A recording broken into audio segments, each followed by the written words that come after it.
Batangas LGU, nagsagawa ng bloodletting activity at panibagong pumping station sa Valenzuela, inilunsad na. Si Gab Humilde Villegas sa report.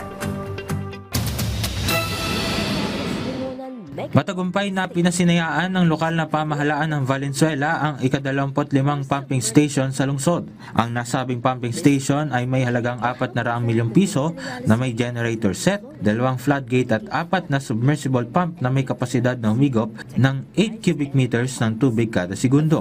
Maibsan nito ang pagbaha sa mga barangay ng Venteriales, Lingunan, Kanumay West at iba pang lugar. Nagsagawa naman ng bloodletting activity ang Batangas Provincial Government bilang bahagi ng Civil Service Month. Aabot sa 102 units ng dugo ang nakalap mula sa mga kawani ng pamahalang panlalawigan.